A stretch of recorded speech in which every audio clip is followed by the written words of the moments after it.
ఈ గ్రామానికి సంబంధించినటువంటి ఒక విద్యార్థిని ఎస్సీ గురుకుల హాస్టల్లో చదువుతున్నటువంటి విద్యార్థిని మరి అంతకన్నా ముందే ఒక వారం రోజుల క్రితం వాళ్ళ క్లాస్మేట్ వాళ్ళ క్లోజ్ ఫ్రెండ్ ఇంకొక పాప సూసైడ్ చేసుకుంటే మరి ఆ సూసైడ్ తోని మనస్తాపం చెందినటువంటి ఆ బిడ్డ ఇక్కడ ఇంటికి వచ్చిన తర్వాత కొద్దిగా స్థిమితపడ్డది. కానీ మళ్ళీ వెంటనే అధికారులు ఎగ్జామ్స్ ఉన్నాయి మళ్ళీ మీరు రావాలి స్కూల్కి అనగానే మనాది పెట్టుకున్నటువంటి ఆ పాప మరి ఇక్కడ ఇంటి దగ్గరే సూసైడ్ చేసుకొని చనిపోవడం జరిగింది. చాలా బాధాకరం. ఇటువంటి సంఘటనే గత 2 వారాల క్రితం భువనగిరిలో బీసీ హాస్టల్లో 2 ఆడపిల్లలు సూసైడ్ చేసుకోవడం చనిపోవడం జరిగింది. మరి వాళ్ళ ఇమాంపేటకు సంబంధించినటువంటి ఎస్సీ గురుకుల హాస్టల్లో మరొక 2 ఆడపిల్లలు ఇలా చనిపోవడం అన్నది నిజంగా బాధాకరం.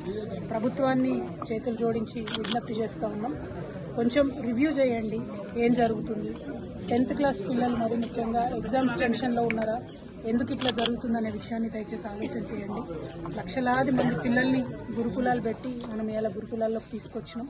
మరి ఇట్లాంటి సంఘటనలు వరుసగా జరుగుతూ ఉంటే మరీ ముఖ్యంగా ఆడపిల్లలు చాలా సెన్సిటివ్గా ఉంటారు కాబట్టి వారు ప్రాణాలు తీసుకునే స్థాయికి వారిని మనం ఎందుకు ప్రెషర్ చేస్తూ ఉన్నాం. మరి గురుకులాల్లో ఏదైనా సిలబస్ బాగాలేదా, లేకపోతే కౌన్సిలర్స్ సంఖ్య తక్కువ ఉందా, లేకపోతే ఇంకేమైనా సౌకర్యాల వల్ల ఇబ్బంది ఉందా, ఇంకేదైనా రకమైన ఒత్తిడి ఉందా. దయచేసి ప్రభుత్వం ఇప్పుడు విద్యాశాఖకు సంబంధించి ప్రస్తుతం మంత్రివర్యులు లేరు కాబట్టి గౌరవ ముఖ్యమంత్రి వర్యులు ఒక్కసారి రివ్యూ చేసుకుంటే బాగుంటుందేమో. ఆడపిల్లల అంశం సెన్సిటివ్ అంశం, పైగా ఇప్పుడు ఎగ్జామ్స్ వచ్చేటటువంటి టైం కాబట్టి అన్ని సోషల్ వెల్ఫేర్ హాస్టల్స్ కూడా ఒక్కసారి రివ్యూ చేసుకొని కౌన్సిలర్స్ని పటిష్టంగా పెట్టి పరీక్షల్లో అత్యధిక ఉత్తీర్ణత శాతం సాధించే విధంగా విద్యార్థుల మీద ఉన్న మానసిక ఒత్తిడిని తొలగించే విధంగా ఉండాలని చెప్పి కోరుతా ఉన్నాను.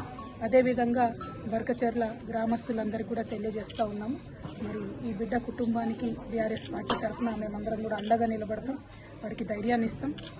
అనాథగా మిగిలిపోయినటువంటి వారి తల్లిగారికి మేమందరం కూడా మనస్ఫూర్తిగా అండగా ఉంటామని తెలియజేస్తూ వారి కుటుంబానికి బర్కచర్ల గ్రామస్తులందరికీ కూడా తీవ్ర సంతాపాన్ని తెలియజేస్తూ మరొకసారి ప్రభుత్వాన్ని రిక్వెస్ట్ చేస్తూ ఉన్నాం. ఇది డిమాండ్ కాదు, పరీక్షల సమయం, పిల్లలందరూ కూడా ఒత్తిడిలో ఉండేటటువంటి సమయం.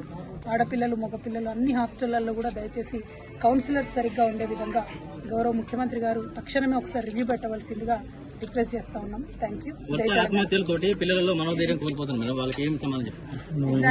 మనోధైర్యం కోల్పోతున్నటువంటి పిల్లలకు ఒకటి, తల్లిదండ్రులు దయచేసి ఎగ్జామ్స్ మార్క్స్ అన్న ప్రెషర్స్ను కొద్దిగా తగ్గించుకుందాం.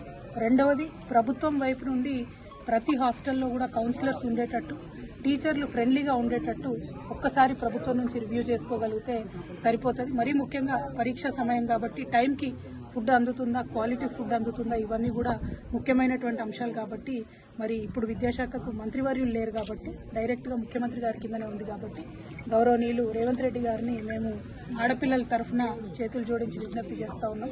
ఒక్కసారి ఈ డిపార్ట్మెంట్ని మీరు రివ్యూ చేయండి, రివ్యూ చేసి పిల్లల ప్రాణాలు కాపాడండి.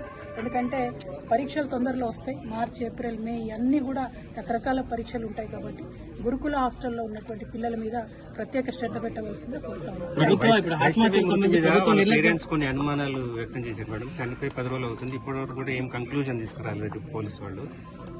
ఇక్కడ అదే జరిగింది బ్రదర్. ఇప్పుడు వైష్ణవి పాపం వృత్తిలో కూడా అదే జరిగింది. పేర్లు చెప్పడం ఇష్టం లేక నేను పేర్లు చెప్తలేను. ఇక్కడ చనిపోయినటువంటి ఎస్సీ హాస్టల్లో ఊరేసుకొని చనిపోయినటువంటి పాప పరిస్థితి అట్లానే ఉంది. అంతకుముందు బీసీ హాస్టల్లో 2 పిల్లలు ఒకేసారి ఊరేసుకొని మృతి చెందినారు భువనగిరిలో, అక్కడ కూడా అదే ఉంది. ఇన్వెస్టిగేషన్ అన్నది ఎందుకో ముందుకు పోతలేదు. శ్రద్ధ పెట్టవలసిందిగా మాత్రం ఇన్వెస్టిగేషన్ విషయంలో ప్రభుత్వాన్ని డిమాండ్ చేస్తూ ఉన్నాం. ఎందుకంటే భువనగిరి హాస్టల్లో ఆటో వాళ్ళు వీళ్ళు అందరికీ కూడా ఎంట్రన్స్ ఉండేదని చెప్తా ఉన్నారు. మరి ఇమాంపేటలో అటువంటి పరిస్థితులు వినబడలేదు. కానీ మరి ఎందుకు ఆ పాప ఊరేసుకొని చనిపోయింది అన్నది మాత్రం ఇన్వెస్టిగేషన్ ఫాస్ట్ గా చేయాలి, విచారణకు ఒక కమిటీ వేయాలనేటటువంటి అంశాన్ని కూడా డిమాండ్ చేస్తాం. ప్రభుత్వం నిర్లక్ష్యంగా భావిస్తున్నారు మేడం?